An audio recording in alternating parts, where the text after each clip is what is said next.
Mãe, eu sei que você já tentou de tudo. Tentou mudar a rotina, já começou com a escola, já levou no psicólogo, e aí agora falaram pra você de psiquiatra infantil. Fica comigo nesse vídeo que eu trouxe uma psiquiatra da infância para conversar sobre ansiedade infantil.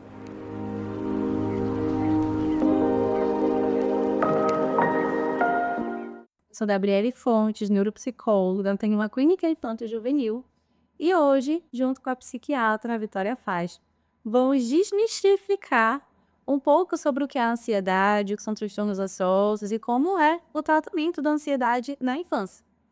Vitória, muito obrigada por aceitar esse convite. E aí eu gostaria que você começasse falando o que é ansiedade e qual é a diferença para transtornos ansiosos. Queria te agradecer o convite, né.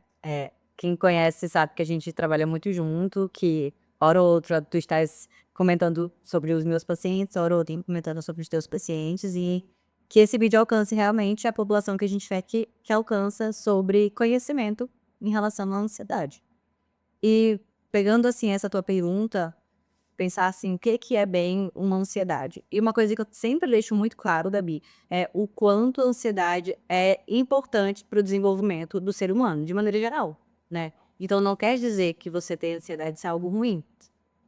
Então a gente precisou lá atrás ter uma certa ansiedade para poder fugir dos animais e não morrermos, né? Então tem que ter uma certa ansiedade como até uma certa sobrevivência. Mas em que momento que isso começa a atrapalhar? Então, a partir de quando que isso vira um transtorno? A partir do momento que isso gera um certo prejuízo. Assim como todos os transtornos codificados no DSM. Se a gente não tiver um prejuízo no dia a dia do paciente, isso não é um transtorno de ansiedade. Então, não dormir na véspera de uma prova importante, tudo bem. Ficar falando muito sobre o aniversário daquela criança ali que tá chegando, vamos colocar no sábado e começa a falar. Tudo bem, porque é um evento importante para ela. Só que a partir de quando? Então, a gente sempre tem que pensar em termos de intensidade, em termos de duração e em termos de prejuízo. São as 3 palavrinhas mágicas. E aí isso muito tem que ser avaliado junto com a escola, junto com a psicóloga e junto com a família. Então, pegando esses 3 ganchinhos em ambientes diferentes que a gente consegue notar se essa é um transtorno de ansiedade ou se é uma ansiedade esperada para aquela determinada atividade, ação. Perfeito. Eu quero até deixar muito claro aqui que, assim como a Vitória falou, a ansiedade é normal, ela é esperada. Eu gosto muito de falar que existe uma diferença entre a ansiedade, aquela preocupação com o que pode vir a acontecer, e uma animação, uma empolgação com o que também vai acontecer, tipo aniversário, tipo um evento muito legal das crianças. Mas, Vitória, quando é que a família vai ao consultório e você indica primeiro apenas psicoterapia, que é o acompanhamento psicológico? Só puxando um gancho nisso que tu falaste sobre ansiedade e euforia, animação, isso é muito comum, né. Assim, hoje em dia tudo é porque eu tô ansiosa, porque eu tô ansiosa pra isso, cadê o nosso emocionário aqui? A gente tem que pegar, e é uma coisa que eu bato muito na tecla, emocionário, gente, é um livrinho, tá, que a gente vai deixar o link no canto. Mas é um livrinho, basicamente, que ele fala sobre as emoções. E o quanto que a gente não foi ensinado sobre as emoções. Então, tudo a gente coloca sempre dentro da mesma caixinha. Hoje, na sociedade atual, a gente tende a colocar tudo dentro da caixinha da ansiedade, né? E aí isso a gente chama de consultório de psicoeducação. E para mim é o que mais leva tempo, inclusive, né, para explicar o que que é. Então, não necessariamente você está ansioso, às vezes você está empolgado. Lembrar que o que que é ansiedade? É uma preocupação exacerbada com o futuro. Então, uma coisa que eu sempre questiono, tá? Então você está ansioso? Então qual é a sua preocupação em relação ao futuro? Ah, não, não tô preocupado, eu estou é mais uma inquietação, ou então é mais pensamentos acelerados sempre de um determinado tema, mas não estou preocupado. Então, não necessariamente é um transtorno de ansiedade. Esses dias eu fui na manicure, e aí eu tinha quebrado a minha unha, umas 3 unhas. Ela: "Nossa, o que que foi que você está tão ansiosa?" Eu: "Não estava ansiosa." Eu falei assim: "Não, não estava ansiosa." Eu bati a minha unha nos cantos e quebrou, mas nada demais. E aí eu fiquei pensando muito nisso, no que você está me pontuando, que as pessoas elas tendem a associar tudo com um um sentimento específico, né, uma emoção. Se não é a ansiedade, é a depressão, né, então: "Ah, não, é porque ele está muito depressivo", e às vezes tá triste. E acho que a nossa sociedade foi ensinada tanto a não sentir, que quando as pessoas sentem é estranho. E aí que atendem a patologicidade, não necessariamente a entender aquilo como um sentimento e saber lidar com ele. Aproveitando isso, nós percebemos muito isso na clínica, que as famílias muitas vezes têm dificuldade em permitir que a criança, assim, faça emoções que são consideradas negativas, como tristeza, raiva, a própria ansiedade, frustração, decepção. E eu tô até nomeando aqui para ajudar vocês também a expandir o vocabulário. Tédio. Tédio. É muito importante que a gente entenda que todas as emoções são necessárias e não apenas a alegria. E nós falamos de tratamento quando essas emoções já estão aparecendo de forma disfuncional, já está gerando prejuízo ou para aquele paciente ou para aqueles que estão ao redor, certo? E aí a minha pergunta, Vicky, é quando é que você indica apenas inicialmente um acompanhamento psicológico, que é o que chamamos de psicoterapia? Aí tem algumas coisas que a gente tem até que saber diferenciar. A gente sabe de todo o preconceito que corre em torno da psiquiatria, principalmente da psiquiatria da infância, né? Então, eu sei que muitas das vezes o paciente que está acompanhando, que chega para mim, ele já está em processo terapêutico. Então, na verdade, o mais comum, eu imagino que seja o contrário. Os pacientes vão dar psicoterapia para a psiquiatria da infância e adolescência, né? Então, é muito difícil eu pegar esse paciente e falar assim, olha, vá para psicoterapia. Geralmente ele já está. As crianças, no caso adulto, a gente difere um pouco. Mas isso acontece com muita frequência. Quando chegar comigo, já ser assim, caso muito extremo. Então, por isso que às vezes falam assim, porque se tu vai com um psiquiatra, acaba medicando. Mas é porque as pessoas, os pais tendem a postergar muito por um medo, e eu entendo esse medo, porque a psiquiatria antiga, ela teve um nome, um método de ação muito ruim. Só que aí quando chegam já tá com muito prejuízo. Então a tendência é que realmente precise medicar. Mas não é sempre que acontece, tu sabes disso. A gente tem vários pacientes em conduta. Mas o que acontece em quais situações? Geralmente são em situações, vamos colocar de aspas, leves, né? Ele tá tendo prejuízo na escola, mas ele ainda consegue ir pra escola, assiste algumas aulas. Ele tá tendo uma certa insônia, mas ele demora um pouco mais para dormir, mas seus pais conseguem fazer uma rotina de sono, consegue dormir bem. Então, é nesse ponto, né? Porque a gente tem que lembrar que não é um sintoma isolado que fecha o diagnóstico. Então, não é somente uma preocupação com o futuro. Então, tem que ter os demais critérios diagnósticos categorizados dentro do DSM para a gente poder falar que isso é um transtorno, né? Então, tem que começar a ter alteração de apetite. Não é obrigatório, mas, né? É alteração de apetite, alteração de sono. Então, vamos supor, uma criança que pesa 25 quilos. Se essa criança perdeu 2 quilos, em que a gente considera pouco, é quase 10% do peso corporal dela. Então, é muito. Então, aí é uma coisa que a gente já tem que começar a pensar, opa, tá perdendo muito peso, o que será que tá acontecendo? E investigar por trás, para poder, se necessário, introduzir o tratamento medicamentoso. Mas acontece, sim, da gente prescrever, vai para psicoterapia e volta daqui 6 meses. Se não melhorar nada, aí a gente talvez precise iniciar o tratamento medicamentoso. Perfeito. E, Vitória, eu percebo que os pais têm muito medo de vício, né? Às vezes a gente encaminha para o psiquiatra, os pais falam, mas meu filho vai ficar viciado na medicação e como vai ser para tirar depois? E aí, realmente, a medicação, ela vicia? O que acontece com esse termo vício, né? É um termo difundido, mas a gente tem critérios até para isso. A gente tem critério para dependência.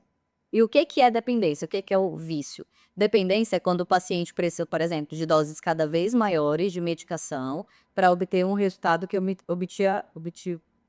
obteve antes. Então, vou colocar de uma maneira mais simples, álcool, né? O paciente bebia um copo de cerveja e ficava legal. Aí, agora precisa de 2, agora precisa de 3, agora precisa de 4. Isso é um critério para viciar, para dependência. Quando você precisa de doses cada vez maiores. E quando fica sem isso, por exemplo, o paciente começa a apresentar muita irritação, mudanças bruscas de humor, tudo isso. Então, colocando para vocês o que é vício, o que é dependência. E o que pode fazer uma criança viciar na medicação? Aqueles rótulozinhos que estão na medicação, eles não estão ali à toa. Então, vocês podem observar que quase todas as medicações que a gente prescreve no consultório, elas têm uma tarjinha vermelha, que é a mesma tarja, por exemplo, da da amoxicilina, né? A mesma dos antibióticos. Então, não é uma medicação que ela vai causar dependência. E aí são medicações que estão em estudos há muito tempo e que não têm risco de dependência. Só que existem protocolos. E outra coisa, a medicação psiquiátrica, ela não cura, ela melhora sintoma. Então, se você não tratar a causa desse sintoma, quando você tirar o remédio, tudo vai voltar. E aí vem, tá vendo? Ele tá viciado, ele piorou tudo de novo. Não necessariamente. É porque é como se fosse o remédio da pressão alta.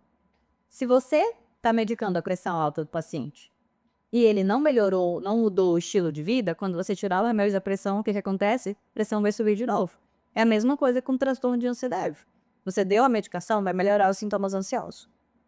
Só que quando você tirar e o gatilho ainda estiver aí, ou se aquela criança ainda não souber se autorregular, a ansiedade vai subir de novo. Então não é que ela está viciada, é só que você não tratou a causa.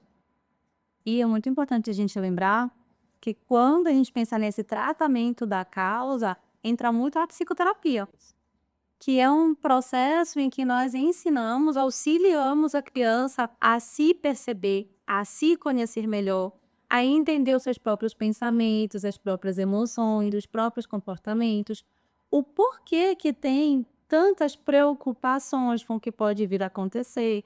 Nós identificamos quais são as disfunções cognitivas, né? Que são as dificuldades de interpretar de forma adequada o entorno que está acontecendo. E um ponto muito importante aqui também é a gente acompanhar muitas crianças, né? Aqui na Fonte, por exemplo, nós temos várias e várias crianças, desde 3 aninhos até de adolescentes, sendo acompanhadas em psicoterapia. E na prática, enquanto psicóloga, eu não vejo crianças que estão com esse vício, né? Na medicação psiquiátrica. Do contrário, quando a gente casa essas duas intervenções, a terapia medicamentosa com a psicoterapia, o que nós vemos mais frequente é a redução dessa medicação, o aumento da qualidade de vida dessas famílias, o espaçamento entre as sessões, então aquela sessão que antes era semanal passa a ser quinzenal, mensal. E quando vê, a gente temos uma alta terapêutica, que é quando a gente diz que essa criança já adquiriu repertório suficiente para lidar com esses pensamentos disfuncionais, esses pensamentos que estão gerando sofrimento. E a família também já sabe como conduzir essa criança. E aí, Vitória, e aí só continuando rapidinho, é que a gente tem protocolos, né? Não tira da nossa cabeça. Eu trabalho com medicina baseada em evidência. Então, o pai ouviu falar de uma medicação X que vai ser boa para tal coisa, e eu não vejo nenhum estudo de relevância, eu não vou prescrever. Então, a gente tem data para começar, eu passo uma orientação, ó, a gente vai começar agora, mas a previsão de retirar a medicação vamos lá, daqui 9 meses, ou então 6 meses após estabilização clínica, é tudo muito bem documentado. Ah, Vitória, se não fez resposta, aí a gente pode fazer uma troca medicamentosa, né? E aí vai tentando, porque realmente pode acontecer de não funcionar de primeira. Mas tem estudos muito bem evidenciados, tanto que eu falo muito no consultório, eu falo assim, ó, se vocês quiserem eu mando os artigos para vocês, porque eles ficam um pouco mais receosos, né? Nunca me pediram, inclusive, eu tô pensando aqui agora, nunca me pediu. Mas acontece de eu poder falar, olha, porque até para você, se você tem um conhecimento, vamos colocar, da medicina, você vai ler e vai entender que é um estudo muito bem feito, um estudo multicêntrico, que foi feito em várias regiões do mundo, né? Então, o seu filho não está sendo fruto não é um cobaia, é ter tratamento medicamentoso. A gente só vai introduzir aquela medicação que é autorizada para aquela faixa etária. Então, é tudo muito bem certinho nesse ponto. E se você pudesse falar para os pais aqui algo que fosse tranquilizar o coração deles quanto a isso, o que seria? Em relação à terapia, como é que gostoso mais. Eu acredito que quando você não permite que o seu filho tenha um tratamento medicamentoso, ele não tem melhora da qualidade de vida. E uma outra coisa é que quanto mais tempo a gente demora para tratar, mais difícil é conseguir a remissão completa dos sintomas. Então, isso é um ponto muito importante. Eu sempre associo muito com óculos. Assim, olha, o seu filho é 1000. Se você não der o óculos para ele, ele pode até conseguir enxergar, mas ele vai ter muito mais dificuldade e vai sair muito atrás nos coleguinhas da escola. É a mesma coisa que você talvez esteja fazendo nesse momento. Talvez a dificuldade do processo de aprendizado do seu filho não seja um TDAH. Só que às vezes ele está tão preocupado dentro da cabeça dele, Se a mãe vai lembrar de buscar ele na escola depois, que ele não consegue prestar atenção. E aí pode ter, por exemplo, queda de rendimento escolar. Sim, que é um dos primeiros sintomas que nós vemos, né, das primeiras consequências, na verdade. É a queda de rendimento escolar, é a dificuldade ali na socialização, a dificuldade de fazer as tarefas, são os problemas de comportamento. Porque no final, quando a criança está ali preocupada, quando ela não está conseguindo mais controlar essas preocupações, está tendo sintomas físicos, né? A barriga está ruim, está com dor de cabeça, está tenso. A criança vai externar de várias formas e que naturalmente vão trazer algum tipo de prejuízo. E como a Vitória falou, às vezes a gente deixa de entregar algo que estaria gerando mais qualidade de vida, que muitas vezes também é a terapia medicamentosa. E os pais muito se perguntam às vezes: "Ah, mas por que ele é tão ansioso?". E aí a gente é muito chata nesse ponto, e você, porque a gente fala assim: "Vamos lá, como é que vocês são em casa?". E aí você observa que os pais são muito ansiosos. E aí, às vezes, a ansiedade foi mais um método de aprendizado, né, daquela criança ali do tipo ser familiar. Então é uma coisa que tu fala muito até: "Eu não trato a criança, eu trato a família". E é isso. O transtorno de maneira geral da infância e adolescência, se os pais não melhorarem, vamos colocar, ele está tão ansioso para aquela criança voltar para a escola, está tão preocupado com aquilo, que aí ele passa essa ansiedade para a criança. E aí a criança começa a se sentir insegura, porque o pai está inseguro. E naquele momento, os pais são a referência, né, da criança. As crianças estão constantemente olhando para os pais. Então, se você está em casa: "Bora, vai rápido, a gente vai se atrasar, pega tuas coisas, não sei o quê", isso gera um sistema de alarme dentro da gente. E aí, a longo prazo, isso pode desenvolver como um transtorno de ansiedade. Dá uma medicação para criança e uma psicoterapia para os pais. Exatamente. E se você gostou desse vídeo, eu espero que você encaminhe para outras pessoas, porque nós precisamos justificar o que é ansiedade, acerca também da terapia medicamentosa e da psicoterapia. Então, se você conhece alguém que está sofrendo com seus filhos, né, que estão com dificuldade de lidar com a ansiedade, encaminhe para essa pessoa. E obrigada, Vitória.